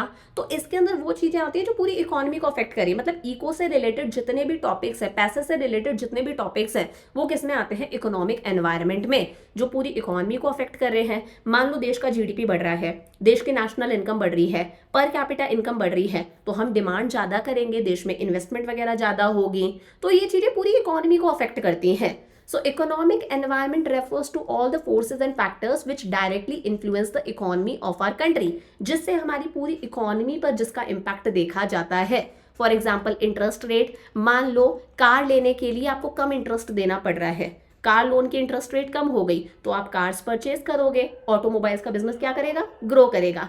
देश में इन्फ्लेशन ज़्यादा है तो प्रोड्यूसर का रॉ मटेरियल महंगा आएगा, कॉस्ट ऑफ प्रोडक्शन बढ़ेगी, कॉस्ट ऑफ प्रोडक्शन बढ़ेगी, वो प्रोडक्ट को महंगे में बेचेगा. अगर प्रोडक्ट की प्राइस ज़्यादा होगी तो लॉ ऑफ डिमांड कहता है उसकी डिमांड अपने आप कम हो जाएगी. लोगों की डिस्पोजेबल इनकम, यानी कि टैक्स देने के बाद में जो इनकम बची है, वो इनकम अगर बढ़ेगी तो जाहिर सी बात है आपकी जेब में पैसा ज़्यादा है, आप डिमांड भी ज़्यादा करोगे. स्टॉक मार्केट कैसा चल रहा है, रुपी की क्या वैल्यू है, कितने इंडियन रुपी दें कि एक यूएस डॉलर आए, ये सारी चीज़ें पूरी इकोनॉमी को अफेक्ट करती हैं। These are some of the economic factors that can affect management practices in the business enterprise. तो ये सारी चीजें पूरी इकोनॉमी को अफेक्ट कर रही हैं, पैसे से रिलेटेड चीजें। इको की बुक में जितने भी टॉपिक्स है वो सब किस में आता है? इकोनॉमिक एनवायरनमेंट के अंदर। For example, rise in disposable income of people increases demand for product. Simple सा है, आपकी डिस्पोजेबल इनकम बढ़ गई, खर्च करने वाली इनकम बढ़ गई, जेब में पैसा ज्यादा है, आप डिमांड ज्यादा करोगे, डिमांड ज्यादा करोगे, ऑब्वियसली क्या बात है, बिजनेस ग्रो कर रहा है हमारा। हाई इन्फ्लेशन रेट, अगर देश में इन्फ्लेशन ज़्यादा है, हर चीज़ महंगी हो रही है, तो बिजनेस का रॉ मटेरियल महंगा होगा, रॉ मटेरियल के सारे ही इनपुट्स महंगे होंगे, सारे इनपुट्स महंगे होंगे तो बिजनेस की कॉस्ट ऑफ प्रोडक्शन बढ़ेगी। अगर आपकी सामान बनाने की कॉस्ट ही ज़्यादा आ रही है तो आप प्रोडक्ट को महंगे में बेचोगे, महंगे में बेचोगे तो अपने आप आपके प्रोडक्ट की डिमांड कम होगी, एंटरप्राइज पर असर देखने को मिला। Low longer term interest rates are beneficial for construction companies and automobile manufacturers. अभी मैंने बताया, होम लोन, कार लोन के लिए आपको कम इंटरेस्ट देना पड़ रहा है, तो आप कार्स लोगे, आप घर बनवाओगे, ऑटोमोबाइल्स का बिजनेस ग्रो करेगा, उस बिजनेस पर इंपैक्ट आया, कंस्ट्रक्शन कंपनीज ग्रो करेंगी, उस बिजनेस पर इंपैक्ट आया। तो ये क्या है? इकोनॉमिक एनवायरनमेंट है, पैसे से रिलेटेड चीजें हैं ये सारी।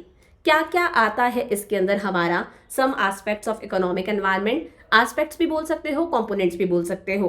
नंबर 1 है increase in GDP results in high disposable income and further increase in demand for product. अभी मैंने बताया था जीडीपी बढ़ेगा, लोगों की डिस्पोजेबल इनकम बढ़ेगी, लोगों की डिमांड बढ़ जाएगी, बिजनेसेस के लिए अच्छा है। इन्फ्लेशन रेट ज्यादा है तो बिजनेस की कॉस्ट ऑफ प्रोडक्शन बढ़ेगी। सरकार ने 1500 के नोट बंद करे थे, डिमोनेटाइजेशन हुआ था 2016 के अंदर, वो इकोनॉमिक एनवायरनमेंट के अंदर आता है। सरकार जीएसटी बिल लेकर आई, बहुत सारे इनडायरेक्ट टैक्सेस को सम अप करके जीएसटी बना दिया, वो इकोनॉमिक एनवायरनमेंट में आ रहा है। आरबीआई की मॉनेटरी, पैसों से रिलेटेड पॉलिसी, सरकार के खुद के एक्सपेंडिचर और इनकम से रिलेटेड पॉलिसी, फिस्कल पॉलिसी, वो इकोनॉमिक एनवायरनमेंट में आता है। देश में सेविंग्स कितनी हो रही है, इन्वेस्टमेंट कितना हो रहा है, बैलेंस ऑफ पेमेंट्स, हमारे एक्सपोर्ट्स कितने हैं, इंपोर्ट्स कितने हैं, दूसरे देशों को हम कितना पैसा इन्वेस्ट कर रहे हैं, दूसरे देश हमारे देश में कितना पैसा इन्वेस्ट कर रहे हैं, वो balance of payments economic environment में आता है। देश में मनी सप्लाई क्या है, पब्लिक डेट, सरकार ने हमसे कितना उधार ले रखा है, वो कितना है, बैंकिंग सेक्टर में क्या क्या चेंजेस आ रहे हैं, प्राइवेट सेक्टर का क्या रोल है, पब्लिक सेक्टर का क्या रोल है, ये सारी चीजें किसमें आती हैं? इकोनॉमिक एनवायरनमेंट के अंदर।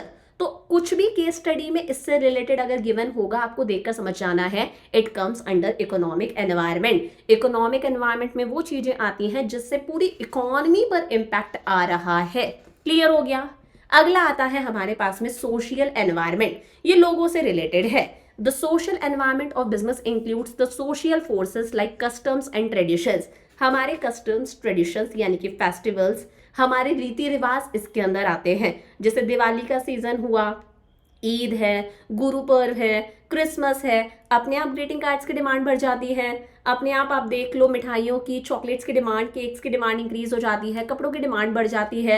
लोग ऐसे शुभ अवसर पर गाड़ी वगैरह भी खरीदते हैं, वो बिजनेसेस भी ग्रो करते हैं। तो हमारे कस्टम्स, ट्रेडिशंस में फेस्टिवल्स वगैरह आ गए। वैल्यूज मतलब हमारे बिलीव्स, हम किन चीज़ों में मानते हैं। सोशल ट्रेंड्स, किस चीज़ का ट्रेंड चल रहा है, अभी जैसे वो बहुत ही फालतू का ट्रेंड चल रहा है कि लोग हल्दी डाल रहे हैं पानी के अंदर, तो क्या ट्रेंड चल रहा है, फैशन में क्या चेंज आ रहा है, लोगों के टेस्ट में, डिमांड में क्या चेंज आ रहा है, सोसाइटी की क्या एक्सपेक्टेशंस है बिजनेस से, ये सारी चीजें, लोगों का लाइफस्टाइल कैसा है, ये सारी चीजें किसमें आती हैं? सोशल एनवायरनमेंट के अंदर, लोगों से रिलेटेड। जैसे ट्रेडिशन का मैंने आपको एग्जांपल दे दिया, दिवाली, ईद, क्रिसमस, गुरु पर्व पर क्या हुआ, ग्रीटिंग कार्ड्स, कपड़ों की, सारी चीजों की डिमांड बढ़ जाती है। वैल्यूज में कई चीजें आ रही है। वैल्यूज में आ रही है कि आज कस्टमर के पास में फ्रीडम है, वो अपनी मर्जी से चूज करेगा उसे क्या खरीदना है, क्या नहीं खरीदना, आप उस पर फोर्स नहीं कर सकते, उस पर दबाव नहीं बना सकते। Business responsibility towards the society, लोगों को पता है कि बिजनेस को अपनी सोशल रिस्पॉन्सिबिलिटी पूरी करनी चाहिए। बिजनेस जो है वो पॉल्यूशन नहीं कर सकता, वो सोसाइटी को अच्छी क्वालिटी के गुड्स बेचे रीजनेबल प्राइजेस पर, तो बिजनेस को अपनी सोशल रिस्पॉन्सिबिलिटी पूरी करनी है। जब बिजनेस एम्प्लॉयमेंट दे रहा है तो वो डिस्क्रिमिनेशन नहीं कर सकता कि मेल्स को दे रहा है, फीमेल्स को नहीं दे रहा, मेल्स की सैलरी ज़्यादा है, फीमेल्स की कम है, ऐसा कुछ ना हो। सोशल ट्रेंड के अंदर सोसाइटी में लोगों का लाइफस्टाइल कैसा है, ट्रेंड कैसा चल रहा है, लोगों की हैबिट्स में क्या चेंज आ रहा है, वो सोशल ट्रेंड्स में आया। जैसे आजकल लोग फिटनेस को लेकर काफी अवेयर हो गए हैं, तो जिम की डिमांड बढ़ रही है, ऑर्गेनिक फूड की डिमांड बढ़ती जा रही है, मिनरल वाटर की डिमांड है, फूड सप्लीमेंट्स वगैरह हैं, फैट फ्री कुकिंग ऑयल की डिमांड बढ़ रही है। ये सब चीजें किसमें आती हैं? सोशल एनवायरमेंट में। तो देखो इसमें क्या क्या आता है। Demand for reservation in jobs for minority and women. आजकल फीमेल्स के लिए, माइनॉरिटी ग्रुप्स जो हैं उनके लिए जॉब्स के अंदर रिजर्वेशन है, आपको पता है। Demand for equal status of women bye paying equal wages for male and female worker. भैया फीमेल्स को भी आप इक्वल पे करो, मेल्स और फीमेल्स को जो आप पे कर रहे हो सैलरी वेजेस, उसमें कोई डिस्क्रिमिनेशन, भेदभाव नहीं होना चाहिए। आपने देखा आजकल फीमेल्स और मेल्स दोनों वर्किंग हैं, तो ऑटोमेटिक मशीन्स की डिमांड बढ़ती जा रही है। पहले ऐसा होता था सिर्फ मेल्स वर्किंग होते थे, फीमेल्स होम मेकर्स हुआ करती थी, घर का काम देती थी, तो ऑटोमेटिक मशीन्स की सच डिमांड नहीं थी। आजकल मियाँ बीवी दोनों वर्किंग है, तो ऑटोमेटिक मशीन्स की डिमांड है। सबको घर में माइक्रोवेव चाहिए, फटाफट से सुबह खाना गर्म करा, रात को आए और सुबह का बना हुआ खाना गर्म कर लिया। सबको वॉशिंग मशीन चाहिए, सबको बर्तन धोने के लिए भी मशीन आती है। कुछ बहुत ही रिच लोग हैं वो बर्तन धोने की मशीन भी यूज करते हैं। सबको अपने घर में वो रोबोट वगैरह चाहिए, छोटा सा आता है ना, गोला सा प्यारा सा, वो पूरे घर को साफ कर देता है। वैक्यूम क्लीनर नहीं होता, बहुत मतलब ज्यादा महंगा भी नहीं आता, गोला सा होता है इस तरह का, वो पूरे घर को क्लीन कर देता है। तो ऑटोमेटिक मशीन्स की, लग्जरी आइटम्स की मिडिल क्लास में डिमांड बढ़ती जा रही है, क्योंकि हमारा लाइफस्टाइल बदल रहा है। हम एजुकेशन को लेकर काफी अवेयर है, स्पेशली गर्ल चाइल्ड की एजुकेशन की हम बात कर रहे हैं। हेल्थ और फिटनेस को लेकर ट्रेंड्स में चेंजेस आ रहे हैं। बर्थ रेट्स, डेथ रेट्स क्या है, कितने नंबर ऑफ बर्थ्स हो रहे हैं, कितने नंबर ऑफ डेथ्स हो रहे हैं। कॉम्पोजिशन ऑफ फैमिली, घर के अंदर मेल्स ज़्यादा है या फीमेल्स ज़्यादा है, फीमेल्स ज़्यादा हैं तो उनके कपड़ों की डिमांड ज़्यादा होगी, कॉस्मेटिक्स का बिजनेस ग्रो करेगा। अगर मेल्स ज़्यादा है तो फिर शेविंग क्रीम वगैरह इस तरह की चीज़ों की डिमांड होगी। लोगों की कंजम्पशन हैबिट्स, वो किस तरह के फूड को कंज्यूम कर रही हैं, ऑर्गेनिक फूड खा रहे हैं, जंक फूड खा रहे हैं, किस तरह के नेसेसिटी वाले आइटम्स कंज्यूम कर रहे हैं, लग्जरी आइटम्स कंज्यूम कर रहे हैं, सब किस में आता है, सोशल एनवायरनमेंट के अंदर। अब देखो एक बहुत अच्छी चीज़ है, मैंने क्या बोला, आजकल फीमेल्स भी काम कर रही हैं। पहले फीमेल्स घर में रहती थी, हाउस होल्ड वर्क वो देखती थी, आजकल वो ऑफिसर्स वगैरह में जाती हैं, खुद उनका बिजनेस वगैरह हो रहा है। तो इसकी वजह से भी बहुत सारे बिजनेसेस पर इम्पैक्ट आ रहा है। फैशन इंडस्ट्री की अगर हम बात करें, फॉर्मल वियर की डिमांड बढ़ती जा रही है, कि स्कर्ट्स की डिमांड बढ़ रही है, या फिर ट्राउजर्स की डिमांड बढ़ती जा रही है, ब्लेजर्स की डिमांड बढ़ रही है, क्योंकि औरतें अगर काम पर जाएंगी फॉर्मल वियर पहनना पड़ेगा। मैंने बोला इलेक्ट्रॉनिक गैजेट्स की डिमांड बढ़ रही है, सबको चाहिए यार रात को आए हैं तो थोड़ी देर टीवी देख ले, सीरीज वगैरह देख ले। माइक्रोवेव की डिमांड बढ़ रही है, वॉशिंग मशीन की डिमांड बढ़ रही है, या फिर वैक्यूम क्लीनर वगैरह की डिमांड बढ़ रही है। फूड हैबिट्स लोगों की चेंज हो रही है कि यार कौन बनाएगा, जोमेटो कर लो, स्विगी कर लो, या फिर पैक्ड फूड आप देख लो, पैक्ड फूड का बिजनेस भी ग्रो करता जा रहा है। मैंने तो यहाँ पर देखा है कि अभी अपन डीमार्ट वगैरह जाते हैं तो पराठे भी बने बनाए मिलते हैं, सिंपली आपको गैस पे लाके उनको सेकना है, बिले बिलाए पराठे हैं। और हमारे राजस्थान में जो वो बाजरे की रोटी थी, मक्के की रोटी वगैरह थी, वो भी सब यहाँ पर मिलती है, बस आपको लाके तवे पे सेकना है, सब कुछ बना बनाया आपको मिल रहा है। अब अगर ऑफिस जाना है, कॉस्मेटिक्स यूज करेंगे तो कॉस्मेटिक इंडस्ट्री भी ग्रो कर रही है, कॉस्मेटिक्स की डिमांड बढ़ती जा रही है। तो ये चेंजेस आ रहे हैं क्योंकि हमारा लाइफस्टाइल बदल रहा है। It comes under social environment. Third आता है हमारे पास में टेक्नोलॉजिकल एनवायरनमेंट। टेक्नोलॉजिकल एनवायरनमेंट मतलब क्या साइंटिफिक इंप्रूवमेंट्स हो रहे हैं, क्या नया इनोवेशन हो रहा है, कौन कौन से नए गुड्स और सर्विसेज आ रहे हैं, गुड्स और सर्विसेज के प्रोडक्शन के लिए कौन सी नई टेक्नोलॉजी आ रही है। तो जो भी साइंटिफिक इंप्रूवमेंट्स वगैरह हैं, कुछ ना कुछ इनोवेशन हो रहा है, वो सब किस में आता है, टेक्नोलॉजिकल एनवायरनमेंट में। जो मॉनिटर से एलईडी टीवी वाला मैंने आपको एग्जांपल दिया, वो टेक्नोलॉजिकल एनवायरनमेंट है। कार्बन पेपर वाला एग्जांपल दिया था, कार्बन पेपर से हम लोग वर्ड प्रोसेसर वगैरह पर शिफ्ट कर गए हैं, वो टेक्नोलॉजिकल एनवायरनमेंट के अंदर आता है। So technological environment includes forces relating to scientific improvement. कोई साइंटिफिक इंप्रूवमेंट हो गया, कुछ इनोवेशन, कुछ नया हो गया है, which provide new ways of producing goods and services. कोई नई टेक्निक आ गई है कि आप उन्हीं गुड्स और सर्विसेज को अब नए तरीके से बना सकते हो। पहले 1 घंटे में 4 बना सकते थे, अब 1 घंटे में 10 बना सकते हो आप। तो वे ऑफ प्रोडक्शन चेंज हो गया, टेक्निक ऑफ प्रोडक्शन चेंज हो गई कि सेम गुड्स और सर्विसेज को आप नई टेक्नोलॉजी से बना सकते हो। New methods and techniques of operating a business को चलाने के नए तरीके आ गए हैं। पहले सारा काम कैश के अंदर होता था, अब सारा का सारा काम डिजिटली हो जाता है, आपको बिल भी ऑनलाइन निकल कर आ जाता है, बिल आपके पास में व्हाट्सएप पर आ जाता है। तो ये सब क्या है, टेक्नोलॉजिकल एनवायरनमेंट है। क्या है इसके अंदर, पहले अगर आपको मूवी टिकट बुक करनी होती थी, आप मूवी हॉल जाते थे, सिनेमा हॉल जाते थे, आप आज पेटीएम पर जाओ और मूवी टिकट बुक कर लो। तो हम एयर टिकट्स हो गई, फ्लाइट्स वगैरह हो गई, मूवी की टिकट्स हो गई, सब ऑनलाइन बुक कर सकते हैं। ग्रोसरी के लिए पहले सब्जी वाले भैया के पास में हम लोग जाते थे या फिर परचूनी की दुकान पर जाते थे, आजकल जेप्टो कर लो, ब्लिंकिट कर दो, इंस्टामार्ट कर दो, घर बैठे सारी की सारी ग्रोसरी आ जाएगी। पहले टाइपराइटर से वो खट खट खट खट खट खट, आजकल वर्ड प्रोसेसर्स का ज़माना है। पहले कार्बन पेपर होता था, आज फोटोकॉपी से काम चल जाता है, ऑनलाइन सारी चीज़ें हो जाती हैं। कंप्यूटर्स के अंदर एक ज़माना था वैक्यूम ट्यूब्स का, अब ट्रांजिस्टर्स का ज़माना है। इनोवेशंस कंटिन्यूअसली हो रहे हैं। आप लेज़र देख लो, आपके चश्मा है 5 6 7 नंबर, तुरंत आपका लेज़र होगा, लेसिक होगा, उससे आपका चश्मे का नंबर हट जाएगा, आप बिना स्पेक्स के देख सकते हो। ये तो मैंने खुद ने करा रखा है। रोबोट्स की बात कर लो, रोबोट सर्जरी कर देंगे, वो दा विंसी के भी रोबोट्स आते हैं, उनसे हॉस्पिटल्स में सर्जरी हो जाती है। बिल्कुल जो माइनर सर्जरीज होती है ना, बहुत बारीक बारीक से जहाँ पर कट्स लगते हैं, वो रोबोट्स के थ्रू होते हैं। आप रोबोट के अंदर फीड कर दो, रोबोट सर्जरी कर देगा। मेडिसिन आती जा रही है, फूड को प्रिजर्व करने का तरीका बदलता जा रहा है। और तो और पहले एडवर्टाइजमेंट के लिए टीवी में ऐड आता था, न्यूज़पेपर में ऐड आता था, आजकल ऐसा नहीं होता। आजकल आप किसी इन्फ्लुएंसर से ऐड करवा दो, आप इन्फ्लुएंसर्स को प्रोडक्ट भेज दो, वो आपके प्रोडक्ट को प्रमोट कर देंगे। तो एडवर्टाइजमेंट का तरीका भी बदलता जा रहा है। आप सोशल मीडिया के थ्रू एड्स वगैरह करवा सकते हो। ये सब किस में आता है? टेक्नोलॉजिकल एनवायरनमेंट में। Recent technological advances in computers and electronics have modified the ways in which companies advertise their products. For example, World Wide Web multimedia pages highlighting the uses of products. आप जाओ Google पर आपको ads दिख जाएंगे। YouTube चलाओ, हर दूसरा तीसरा famous influencer किसी ना किसी प्रोडक्ट को प्रमोट कर रहा है। ये सब किस में आता है? टेक्नोलॉजिकल एनवायरनमेंट के अंदर। 3 हो गए। इकोनॉमिक के अंदर क्या आया? पैसे से रिलेटेड जो पूरी इकोनॉमी को अफेक्ट कर रहा है। सोशल के अंदर क्या है? ट्रेडिशंस, कस्टम्स, रीति रिवाज, वैल्यूज, हमारे वो सारी चीजें, लोगों की फूड हैबिट्स वगैरह, लोगों का लाइफस्टाइल वगैरह सोशल एनवायरनमेंट में। टेक्नोलॉजिकल एनवायरनमेंट में साइंटिफिक इंप्रूवमेंट्स, कुछ इनोवेशन है, new methods and techniques of doing business या फिर प्रोड्यूसिंग गुड्स एंड सर्विसेज।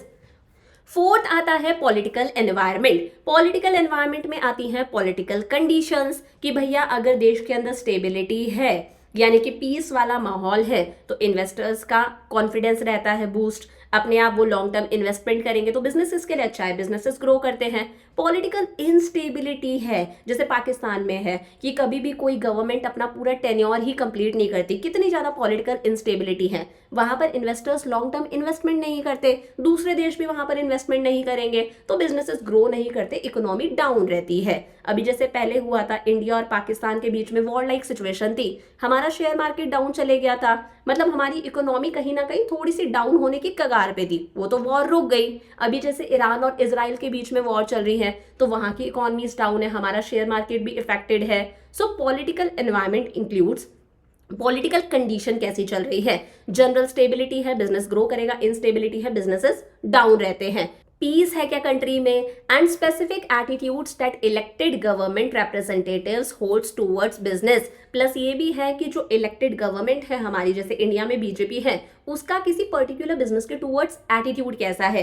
कई सरकारें हैं जिनके अंदर कुछ बिजनेसेस तो बहुत अच्छे ग्रो करते हैं, कुछ बिजनेसेस डाउन जाते हैं। अब जैसे बीजेपी है, वो डिजिटल इंडिया को प्रमोट करती है, तो ऑनलाइन बिजनेसेस ग्रो कर रहे हैं। बीजेपी स्टार्टअप्स को प्रमोट करती है, तो स्टार्टअप्स हमारे यहाँ पर ग्रो कर रहे हैं। और भी कई बिजनेसेस हैं। बीजेपी का है मेक इन इंडिया, तो मेक इन इंडिया की वजह से हमारी कंपनीज ग्रो कर रही हैं। मेक इन इंडिया की वजह से आप देख लो रिलायंस को कितना फायदा हो रहा है। हम बोलते भी हैं इनडायरेक्टली कि अगर बीजेपी आएगी तो अडानी का बिजनेस ग्रो करेगा, अगर बीजेपी आएगी ना तो ही पतंजलि का बिजनेस ग्रो करेगा। तो वही इलेक्टेड गवर्नमेंट का कुछ पर्टिकुलर बिजनेसेस के टुवर्ड्स एटीट्यूड कैसा है। जैसे मैंने बताया कर्नाटका के अंदर बाइक राइड्स जो हैं, बाइक टैक्सीज जो होती है, रैपिडो वगैरह, वो बैन कर दी गई थी, अभी 16-17 तारीख की ये बात है। तो सरकार का पर्टिकुलर बिजनेस के टुवर्ड्स एटीट्यूड कैसा है। कुछ बिजनेसेस किसी सरकार के अंडर ग्रो करते हैं, कुछ बिजनेसेस डाउन जाते हैं। Political stability builds confidence among business people to invest in the long-term projects for the growth of the country. अभी पढ़ा था। Political instability can shake that confidence. तो देखो क्या क्या आता है पॉलिटिकल एनवायरनमेंट में। जैसे बीजेपी लेकर आई स्वच्छ भारत अभियान, स्किल इंडिया मूवमेंट की लोगों के अंदर स्किल्स डेवलप करनी है, हमारे देश का कॉन्फिडेंस। पॉलिटिकल स्टेबिलिटी होगी तो business enterprises long term investment करेंगे, which is good for our economy. Political leaders का की वैल्यूज कैसी है, आइडियोलॉजी कैसी है, वो किस बिजनेस को प्रमोट करने हैं, किसके अगेंस्ट हैं। Skill India movement started by BJP ऊपर आ गया। प्रेजेंट पॉलिटिकल सिस्टम कैसा है, हमारे पॉलिटिकल लीडर्स का प्रोफाइल कैसा है, कैसे बिजनेसेस को प्रमोट कर रहे हैं, किस तरह की चीज को एनकरेज कर रहे हैं, किस तरह की चीजों को वो एनकरेज नहीं कर रहे, सरकार बिजनेस में इंटरफेयर कर रही है या नहीं कर रही, हमारे सरकार के फॉरेन कंट्रीज के साथ में कैसे रिलेशन है, ये सब किस में आता है, पॉलिटिकल एनवायरमेंट के अंदर। लास्ट आता है हमारे पास में लीगल एनवायरमेंट। देखो लीगल एनवायरमेंट में क्या आते हैं, एक्ट्स, रूल्स रेगुलेशंस, लॉज, अगर हमारी सरकार ने कोई ऑर्डर्स इशू करे हैं, कोर्ट के कोई जजमेंट्स है, किसी कमीशन ने कोई ऑर्डर्स कोई डिसीजंस ले लिए, वो सब किस में आते हैं, लीगल एनवायरमेंट के अंदर। सारे बिजनेसेस बाउंड है कि उन्हें उन चीजों को ओबे करना ही पड़ेगा। लॉ ऑफ लैंड जो है वो हर बिजनेस को क्या करना पड़ता है, ओबे करना पड़ता है, फॉलो करना पड़ता है। It includes various legislations passed by the government. अगर सरकार ने कोई लेजिस्लेशंस पास करे हैं, कोई लॉ वगैरह पास करा है, रूल्स रेगुलेशंस पास करे हैं, orders issued by the government, सरकार ने कोई ऑर्डर्स इशू करे हैं, कोर्ट का कोई जजमेंट है, या फिर अलग अलग कमीशंस और एजेंसीज हमारे देश में हैं, उन्होंने कोई डिसीजंस लिए हैं, ये किस में आता है, लीगल एनवायरमेंट के अंदर। Management of every business has to obey the law of land. For example आप लोगों को पता है हमारे देश के अंदर एल्कोहल का जो एडवर्टिजमेंट है वो प्रोहिबिटेड है, आप डायरेक्टली एल्कोहल को प्रमोट नहीं कर सकते। अब आप बोलोगे कि मैम हमने तो देखा है टीवी पर एल्कोहल का एड आता है, तो उस एड को बोला जाता है सरोगेट एडवर्टाइजिंग। मैम इसमें क्या होता है, अगर आपने गौर से देखा हो, ये जो किंगफिशर का एड आता है, इस किंगफिशर के अंदर एक्चुअली में अल्कोहल नहीं दिखाई जा रही, यहाँ पर मिनरल वाटर दिखाया जा रहा है। हालांकि पर्पस वही है, किंगफिशर अल्कोहल को प्रमोट करना, लेकिन हमारे देश में रूल है कि हम अल्कोहल का एडवर्टाइजमेंट नहीं कर सकते, तो ये करते हैं सरोगेट एडवर्टाइजिंग, कि जिस चीज का आप ऐड नहीं दे सकते उसकी जगह पर कोई दूसरा प्रोडक्ट यूज करा जाता है, लेकिन हम सेम नाम यूज कर रहे हो, वही किंगफिशर नाम यूज करके वहां पर ऐड दिया जा रहा है। This is surrogate advertising. So alcohol का ऐड प्रोहिबिटेड है, तो सब लोग मान रहे हैं ना, डायरेक्टली तो ऐड नहीं कर रहे हैं। या फिर ये रॉयल स्टैग, मुझे नहीं पता रॉयल स्टैग बोलते हैं स्टैच बोलते हैं, रॉयल स्टैग का एड है, लेकिन इस एड के अंदर कहीं पर भी अल्कोहल नहीं दिखाई, सिर्फ एक इवेंट है, ये लोग सिर्फ डांस कर रहे हैं। This is surrogate advertising. हमारे देश में तो टोबैको का एड भी नहीं दे सकते। आप लोगों ने ये एड देखा होगा, विमल जुभा केसरी, तो एक्चुअली ये लोग पान मसाला को प्रमोट कर रहे हैं, लेकिन सरोगेट एडवर्टाइजिंग है कि यहाँ पर क्या दिखाई जा रही है, इलायची दिखाई जा रही है।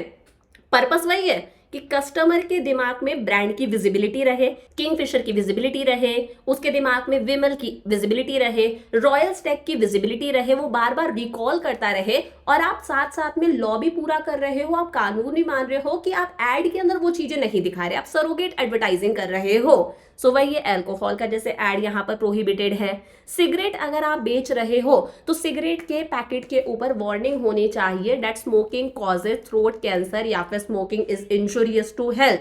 अगर आप कोई बेबी प्रोडक्ट बेच रहे हो, सैरेलैक वगैरह आप लोगों ने देखा होगा, तो उस पर क्लियरली स्टैट्यूटरी वार्निंग होती है that mother's milk is best for the baby. तो समझ पा रहे हो, ये लीगल एनवायरमेंट है, हर बिजनेस को फॉलो करना पड़ेगा। अगर आप सिगरेट बेच रहे हो उस पे लिखो smoking is injurious to health, it causes cancer. अगर आप कोई बेबी फूड बेच रहे हो तो उस पे आप क्लियरली मेंशन करो mother's milk is the best food for baby, best milk for baby.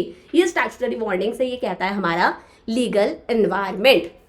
Toward successfully in India, अगर इंडिया में आपको सक्सेसफुली वर्क करना है तो हर बिजनेस को कंपनीज एक्ट 1956 की नॉलेज होनी चाहिए, इंडस्ट्रियल एक्ट 1951 की नॉलेज होनी चाहिए, फॉरेन एक्सचेंज मैनेजमेंट एक्ट की नॉलेज होनी चाहिए, ट्रेड यूनियन एक्ट है, कंज्यूमर प्रोटेक्शन एक्ट है, कंपनीज एक्ट है, इंडस्ट्रियल डिस्प्यूट्स एक्ट है, सबकी आपको नॉलेज होनी चाहिए because you have to obey the law of land. इसके भी देखो हम लोग कुछ एस्पेक्ट्स देख लेते हैं।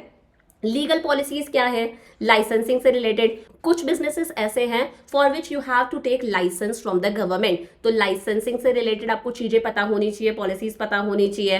फॉरेन ट्रेड अगर आप कर रहे हो, एक्सपोर्ट इंपोर्ट, तो उसके रूल्स रेगुलेशंस आपको पता होने चाहिए। लेबल्स पर आपको स्टैट्यूटरी वार्निंग देनी है, जैसे मैंने आपको सिगरेट का या फिर बेबी फूड का एग्जाम्पल दिया।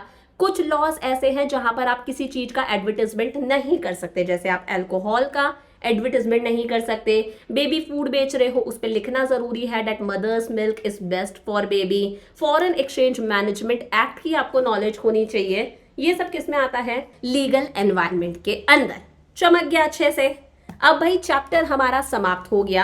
लास्ट टॉपिक है डीमोनेटाइजेशन। एनसीईआरटी के अंदर दो एक्स्ट्रा टॉपिक्स भी गिवन है, economic environment in India and impact of government policy changes on business and industry. ये दोनों टॉपिक्स हमारे सिलेबस का पार्ट नहीं है, तो हमें हमारा लास्ट टॉपिक पढ़ना है डीमोनेटाइजेशन। देखो डीमोनेटाइजेशन मतलब 2016 की बात है, 8 नवंबर रात को 8 बजे मोदी जी टीवी पर आते हैं और आके बोलते हैं भाइयों और बहनों आज से 1000 और 500 के नोट बंद। आपको पुराने नोट्स बैंक में डिपॉजिट करवाने हैं, उसके बदले नए नोट्स लेने हैं, लेकिन इस पर भी रेस्ट्रिक्शन होगा कि आप एक दिन में इतने ही नोट्स एक्सचेंज करा सकते हो। तो जब इस तरह से किसी करेंसी को एकदम खत्म कर दिया जाता है कि आपने करेंसी से उसकी लीगल वैल्यू छीन ली कि 1500 के नोट बंद, ये नोट्स तो इनवैलिड हैं, तो आपने उस करेंसी से उसकी लीगल वैल्यू छीन ली है, अब वो करेंसी लीगल टेंडर नहीं है। दिस इज डीमोनेटाइजेशन कि आपने उस करेंसी से उसकी लीगल वैल्यू छीन ली, अब वो कुछ नहीं है, वो सिर्फ एक कागज का टुकड़ा है, वो लीगल टेंडर नहीं है। This is demonetisation. So November 8, 2016 was the day when 500 and 1000 denomination notes were withdrawn from circulation. इन्हें circulation से withdraw कर लिया गया था और इस तरह से 86% मनी जो सर्कुलेशन के अंदर थी उसे क्या घोषित कर दिया गया कि ये करेंसी क्या है, इनवैलिड है, ये नोट्स अब नहीं चलेंगे, ये लीगल टेंडर नहीं है, आपको इन्हें बैंक्स के साथ में एक्सचेंज करवाना पड़ेगा। People of India had to deposit the invalid currency in the banks, which came along with the restriction placed on cash withdrawal. लेकिन restriction था कि एक दिन के अंदर आप इतने ही नोट्स एक्सचेंज करा सकते हो। पर्पस क्या था कि करप्शन हमारे देश के अंदर कम हो सके, भ्रष्टाचार, counterfeiting the use of high denomination notes for illegal activities. बहुत सारी इलीगल एक्टिविटीज के लिए 1000 और 500 के नोट्स की फेक करेंसी बनी हुई थी, फेक नोट्स बने हुए थे 1000 और 500 के, उन नोट्स को यूज करा जा रहा था इलीगल एक्टिविटीज के लिए। ब्लैक मनी लोग इकट्ठा कर रहे थे जिसपे लोग टैक्स नहीं देते हैं। इन सबको ठीक करने के लिए कहीं ना कहीं सरकार ने ये स्टेप लिया। अब देखो फीचर्स क्या क्या है डीमोनेटाइजेशन के। नंबर 1 है demonetisation as a tax administration measure. इसकी वजह से सरकार की टैक्सेशन वाली इनकम इंक्रीज हुई। बहुत सारे लोगों ने अपनी ब्लैक मनी डिक्लेयर करी, उन्होंने वो पैसा बैंक्स में डिपॉजिट करवाया, इनफैक्ट अपनी ब्लैक मनी पर पेनल्टी रेट पर टैक्सेस भी पे करे, तो सरकार की टैक्सेशन वाली इनकम क्या हुई, इंक्रीज हुई। Cash holdings arise from declared income was readily deposited in banks. लोगों ने अपना पैसा, अपनी इनकम डिक्लेयर करी, उस पैसे को बैंक्स में डिपॉजिट करवाया, नए नोट्स एक्सचेंज करवाए। Those with black money had to declare their unaccounted wealth. जिनके पास में ब्लैक मनी थी उन्होंने अपनी वेल्थ को डिक्लेयर करा और उस पर टैक्स भी दिया पेनल्टी रेट पर। पहला।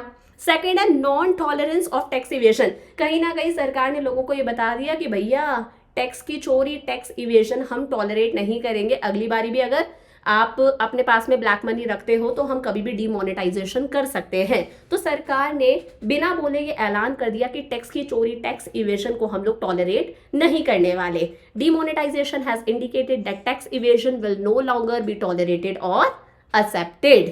थर्ड है tax administration and channelising saving into formal financial system. अब पैसा कहां पर जा रहा है, फॉर्मल फाइनेंशियल सिस्टम के अंदर, कि लोगों ने अपना पैसा कहां डिपॉजिट करवाया, बैंक्स में डिपॉजिट करवाया।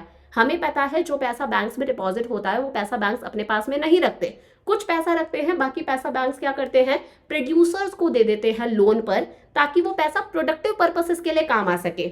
बहुत सारे लोग होते हैं जो अपना पैसा इन्वेस्ट करना चाहते हैं मशीनरी वगैरह, किसी नए प्रपोजल प्रोजेक्ट वगैरह के अंदर, उन लोगों को वो पैसा दे दिया जाता है ताकि प्रोडक्टिव यूज के लिए वो पैसा काम में आए। तो डीमोनेटाइजेशन की वजह से टैक्सेशन वाली इनकम तो सरकार की बढ़ी ही, प्लस वो पैसा चैनलाइज हुआ, लोगों की जो सेविंग्स थी वो चैनलाइज हुई फॉर्मल फाइनेंशियल सिस्टम के थ्रू, कि लोगों ने जो पैसा बैंक्स में डिपॉजिट करवाया वो पैसा बैंक्स ने लोगों को दिया लोन पर, ताकि वो पैसा प्रोडक्टिव पर्पसेस के लिए काम में आ सके। घर में भी तो पड़ा था, अब वो प्रोडक्टिव यूजेस के लिए काम में आ रहा है। और फोर्थ है क्रिएटिंग लेस कैश और डिजिटल कैश लाइट इकोनॉमी।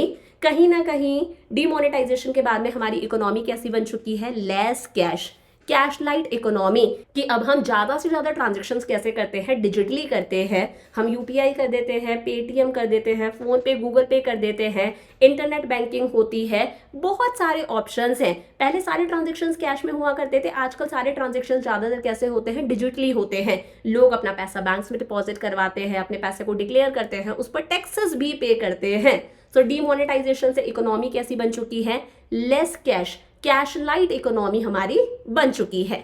लेकिन देखो कुछ इसके अगेंस्ट आर्ग्यूमेंट्स भी हैं। आर्ग्यूमेंट्स क्या है? अगर आपको डिजिटल ट्रांजैक्शन करने हैं, पहली बात जो कस्टमर है उसके पास में फ़ोन होना चाहिए, फ़ोन के अंदर इंटरनेट कनेक्शन होना चाहिए, और जो सामने वाला है सेलर है उसके पास में कुछ ऐसी पीओएस मशीन होनी चाहिए ताकि वो पेमेंट एक्सेप्ट कर सके। दोनों के पास में ही internet connectivity is very much required. Remote areas के अंदर ये आज भी पॉसिबल नहीं है। समझ में आया? लास्ट है, छोटा सा एनसीईआरटी में ही गिवन है, इम्पैक्ट ऑफ डीमोनेटाइजेशन। डीमोनेटाइजेशन का हमारी इकोनॉमी पर क्या इम्पैक्ट पड़ा? देखो, मनी और इंटरेस्ट रेट की बात करें, कैश ट्रांजैक्शंस आज कम हो चुके हैं, बैंक डिपॉजिट्स बढ़ रहे हैं, लोग बैंक्स में अपना पैसा डिपॉजिट करवाते हैं, लोगों की सेविंग्स बढ़ रही हैं।